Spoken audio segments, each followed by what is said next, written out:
video nga mga sensei, this is Set Pansit! Today is the day ng moving up nga namin. Nagising nga ako ng sobrang aga para sa akin. Yes, opo, sobrang aga na yan. Nagising nga ako ng 4 AM at diretso naligo nga ako. After ko nga maligo, syempre, magpapatuyo tayo ng buhok para ma-plancha kagad. Hindi pa nga masyado natuyo yung buhok ko dahil kalahati pa lang nga yan natuyo, pero tinawag na ako ni mama para kumain. Nuggets nga ang ating almusal for today's video. After ko nga mag-almusal ay nagtutbrush na ako lahat-lahat. Pinambilisan ko na nga dahil nga baka makulangan ako sa oras ko sa pag-aayos. Medyo kakabugin ko nga ang makeup ko today, pero nga as usual wala tayong base na foundation. Tama. Pero kahit wala nga tayong foundation, ate ko, hindi ko ba alam ay medyo nagkikiki pa rin yung makeup ko. Paano ba yun? Pero napag-isip-isip ko nga baka dahil nga sa sobrang dami kong nalalagay na powder, ate ko. Pero before nga ako mag-makeup mga sesay, talaga naman pakapakak ko muna ang pagpe-prep ko ng mukha ko, ate ko. Kaya feeling ko talaga dahil nga sa sobrang powder na nalalagay ko ang dahilan kaya medyo nagkikiki ang aking makeup. Medyo sanay na rin nga ako sa mukha ko na makeupan, kaya naman nga ako na lang nag-makeup sa akin. Kahit hindi masyado maganda, okay na yun.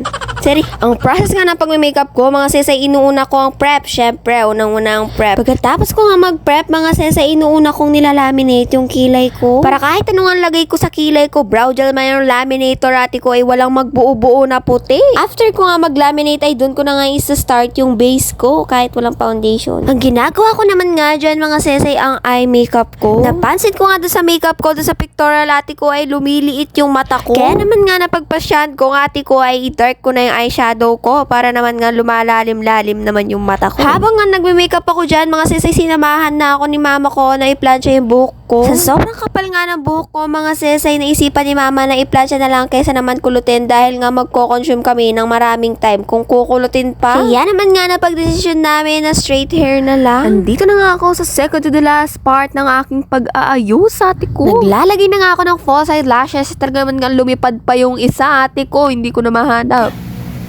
Lumipad.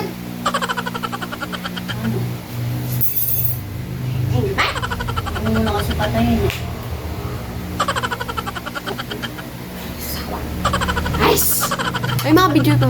And finally mga sesay, this is the final look. Hindi nga masyadong halata dyan ang false eyelashes ko, pero makapal na yan sa personal. Syempre, kung maganda nga tayo mga sis, dapat mabango rin. Medyo maaga na nga ako nagising at nagmadali na nga ako, pero muntik pa akong malate mga sis. Saktong-sakto nga karating namin ni mama ay nakapila na sila at magmamarcha na nga kami. Ay talaga naman nga sinasabi ko sa inyo mga sis, kadating namin ni mama ay naglakad na ako pamarcha. At dahil nga first section kami mga sis, ay nandito nga kami sa pinakaharap. Nag-start na nga ang ceremony at ang na-video ko na lang nga ay ang pag-speech ng kaklase namin. Bali, dalawa nga ang mag-speech sa amin at mamaya nga yung isa. Sa kalagitnaan na nga kami at ito na nga at i-announce na ang confirmation ng moving up namin. For a total of 379 students for your confirmation. By the authority vested upon me by the Department of Education through the Office of our Division Superintendent, today, May 30, 2024, 8:33 a.m. I accept and confirm you junior high school completers of K-12 basic education for school year 2023-2024. Congratulations! Mabuhay ang kabataang Pilipino! Pagkatapos nga nun ay giving of certificates na. Ay Rugo, sinasabi ko sa inyo ay hinuloy kaming tinawag, ate ko. Ay Rugo, sinasabi ko sa inyo ay nalusaw na ako bago kami umakyat ng stage. Hindi ko nga alam kung anong reason bakit nga ba hinuli kami, pero sa wakas nga ay aakyat na rin kami. Ay, this is it, pansit, ate ko. With honors, for the female completers, let's start with Kathleen May Ambalagtas, Conduct Awardee with honors.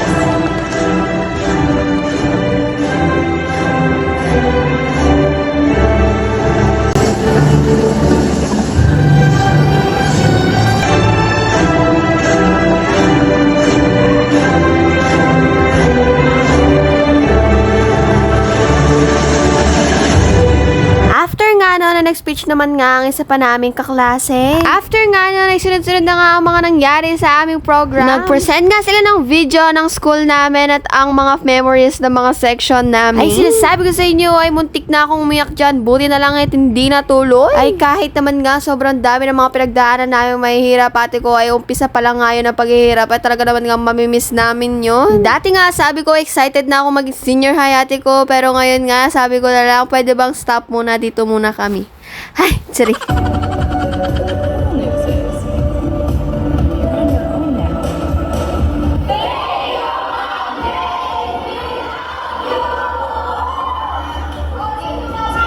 Ay, talaga naman nga sa music pa lang ito ay naiiyak na ako. Uy!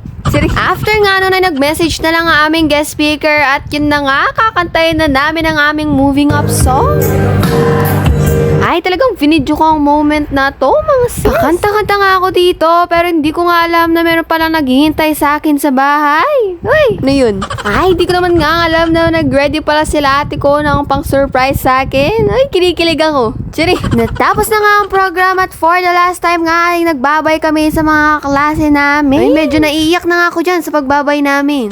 Uy! Ayo, nagtatago na nga ako sa mama ko sa pag-video sa akin. Tingnan mo, na-video niya pa rin akong napupunas ng luha. Chiri! After nga nun ay puro picture-picture na lang nga ang nangyari at katapos naman nga ay nakauwi na rin kami ni mama. Before nga ang moving up day namin mga sisimi, pinakita ko kay ate na kahit ganito nga lang ay pwede na. Masaya na ako.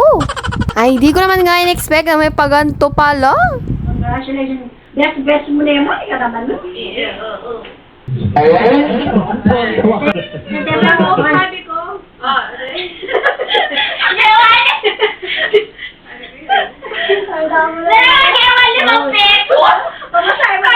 Nag-request ka kagabi. Sabi ko naman, okay naman yung benteng, yung balat, di ba? Coin lang yun. Di ba? Di ba nag-request ka kagabi? Oo naman yan. Nag-request ka tayo kung kahit coin lang. Ayun na. Yung malaking bente sana. Yung ganun bente. Grabe, ayaw mo. Hindi ka ba mag-thank you kaya natin? Thank you. Thank you. Bilangin natin. 94 kasi 94 average mo. Ano mo? 84 pesos yan. Sabay mo yan. Nasaan yung ano ko? Ang tama? Sige, Sabay mo last yan. O lang, ganito ka lang. O yung gano'n, o yung gano'n, yung 20. Diba? Eh di 94 na 20, magkano na yun? Asa yung certificate? Dapat pala, sabi ko sa 94 pesos na eh. Ay, nandiyan natin naman. Ganda, no? Ah! 20 ko. Nakakaralan pa yun. Ano? Ay, yung gift namin. Look Sa cellphone mo, wait ka! Cellphone mo! Oh, gift namin. Yung gift namin. Wala ganda! Ate nga, hindi, pero mag-isa na kung yellow. Talaga ka nagre-reklamo, binigyan ka na. Like yellow. Ang ganda nga! Oh, ano? Wala! Oh, ito pa. Wala, meron pa oh! Oh, oh, yun pa. Wala! Meron pa daw. Feeling. Wala! Tingnan mo na yung damit. Hala daw. Thank you so much nga, mama and papa, na lagi niyo akong inispoil. Siri. Ay, pero thank you so much talaga, mama and papa. Walang kung mapapanood nyo to. Kaya, thank you so much and I love you so much. Bago ko nga tapusin itong video na to, ay congratulations nga sa mga nag-graduate at mga mag-graduate pa lang. Salamat sa panonood. Bye!